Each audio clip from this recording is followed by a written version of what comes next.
I usually don't touch other people's work, but in this case, the lady was super sweet, and I hate the fact that she got lied to. So she contacted me and said that the guy that made the table told her he does not do flood coats, and all for really bad reasons. So I'm thinking he just didn't know how, and then his pride took over and said, no, don't do it, it can't be done. And that's not the case. You just have to know what products to use, and it's actually really easy to do a flood coat once you have the details and what role you're supposed to play in actually making it look nice, right? So when I came to inspecting this table, there was a lot of I tried to fix the sides. You see how the sides were not done with the router. They're kind of just look like they've been chewed on by a small animal or a child. The cracks were not stabilized, so I dug all of the oil that was stuck in those. I dug all that out and I stabilized it with some Starbond CA glue. And this one's just like... And basically what you do is you get whatever finish is on there off. And if it already has an epoxy finish and it's just been like mangled, if something messed it up or you just want to refresh it or something like that, scuff it up. So don't do any of these things. If it has an oil finish, get the oil finish off. And with that, I start with about 120 grit. And you shouldn't have to, but if you need to, you can always go down a grit. So you always want to keep a sandpaper eraser on hand because it kind of gunks up in the sandpaper. I go over all of this in my epoxy resin flood coats course. This is a course that breaks everything down that goes into a flood coat into like great detail. All the questions that you could have are answered there. All right, so I built a dust coffin and now I am putting on its first seal coat. And seal coats are made to seal up porous surfaces so that way when you do a flood coat, no air from the wood comes up into your piece. So you're gonna basically want to spread this on with a little trowel, and I'm using this yellow plastic one, and I'm just making sure that all of the wood is wet. Seal coat, it's not gonna look pretty, but it's coming to life. We're gonna do one more seal coat and then the pretty flood coat. But she's already coming to life. All the colors are popping. It's got some beautiful grain and wrinkles. Look at those. It's gonna be so pretty. This is my favorite up here. This is called the crotch of the wood. This is where like two branches go out. See that? It's gorgeous. So I wait about 10 to 12 hours between seal coats, and now I'm doing a second seal coat. This resin from the first seal coat is not cured yet. If it is cured, you have to scuff up the surface to give the next layer a tooth to bite into because it's not going to bond with each other if it's fully cured. Does that make sense? I hope it does. All right, so second seal coat, we are getting another thin layer on here. You shouldn't have to worry about bubbles. This layer should be so thin. Make sure you wipe your sides off. This is what a second seal coat should look like. I'm gonna use the glare to show you the inconsistencies that you should have. But we are sealed up, the wood is sealed up. Yes, we have some trowel marks. No, we don't have any bubbles, no drips on the edges.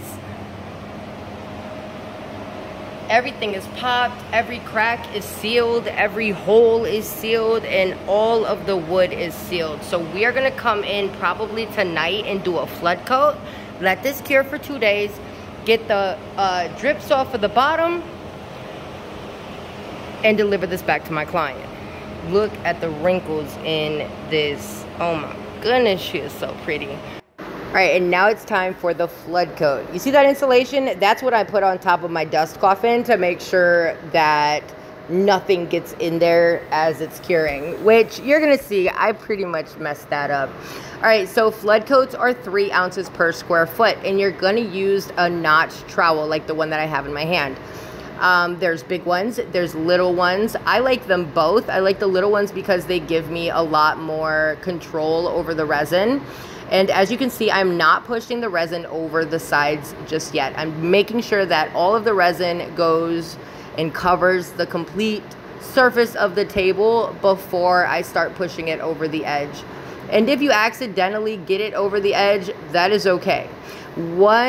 Just try to make it stop, right? Because it'll just keep flowing and flowing, and then you'll lose too much resin.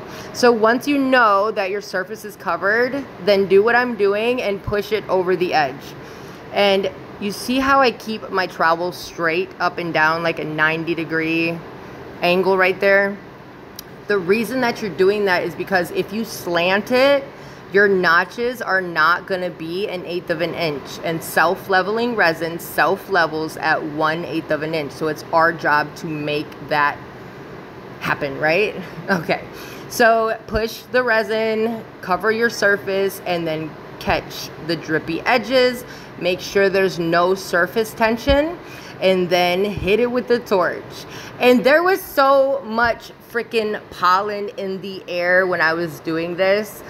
I tried to cover it up in time, and the side of my dust coffin, I thought it would be okay, and there was just so much pollen, and with my fan going and stuff, it was not okay. But a fuzzy got into my resin, and I went to pull it out, and this happened. Of course it did. I already knew it was gonna happen. I just didn't want the fuzzy getting stuck in there. So let's scuff that up, sand that down, and re-flood it. This is a perfect flood coat. Look at this. It is flawless, except for that right there. Man, let's fix it. What am I gonna do? I am gonna sand this with 120. So let's find some 120. All right, so a little bit ago, I had mentioned, what do you do if the first layer or the layer underneath your new layer is cured? This is what you do. So this is a Miraca scuff pad. I get them from Duragold. And then I took 220 grit and I scuffed up the entire top of the surface, right?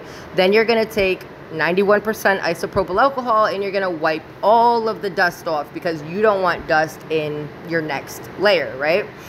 All right, so the reason that I use 91% isopropyl alcohol is because it gets all of the oils off of your hands, off of it. It gets all the dust off of it, and it dries really, really fast. All right, this is what your top should look like when you're refinishing, okay? But that little freaking fuzzy, and if you wonder what the fuzzies I'm talking about, it's the little ones that are flying in the air, like you can see right there. Can you see it? Right there? Flying. It's those, it's the pollen. All right, now that I'm done chasing around fuzzies, we're gonna do the final flood coat. I wish the last one was the final, but it wasn't. All right, so I am using Promise Epoxy Tabletop Resin. I've used that throughout this whole process. And I am mixing up 1:1 tabletop resin, okay? B first, then A. The reasoning is because B is thinner than A, so if you put it in there, then the A will drop down through there, and it just mixes a little bit better. So when I pour it in the middle, I do like to hit it with the torch and get all of the surface bubbles off. And we're gonna go ahead and I'm gonna do exactly what I did in the last one, and we're just gonna do that again. Look at this grain come to life. So can I tell you what my client was told by this guy? He said he absolutely does not do flood coats because they yellow your whole project. Sir, you just poured Epoxy River. Okay. No.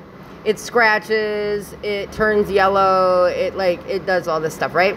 So yes, resin does yellow over time, but a mass pour is gonna yellow a lot faster than a surface pour like this, depending on the resin, but I use good products. So basically with this, I told her not to worry because number one, the grain of the wood. So the coloring of the wood, even if it did start to yellow in 10 years, that coloring of the wood is gonna mask it. It's not gonna look bad. Now, if you use a really, really crappy resin, I don't know what that would do, but I know with mine, I have 6-year-old projects that have flood coats and they are still phenomenal. And they're clear pours, they're rock tables and stuff, so.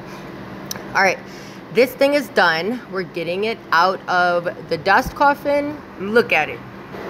Woo, this thing is so pretty. That is a flawless flood coat. And like I said, if you want to learn how to do this, check out my e-courses. I have an Epoxy Resin 101 Masterclass. I have a Flood Coats e-course. I have a Resin Ocean Art e-course. And I'm working on an encapsulation and a flower encapsulation and a woodworking one where I show you guys how to make the river tables and the charcuterie boards. So now it's time to get the drips off. In doing this, I use an angle grinder.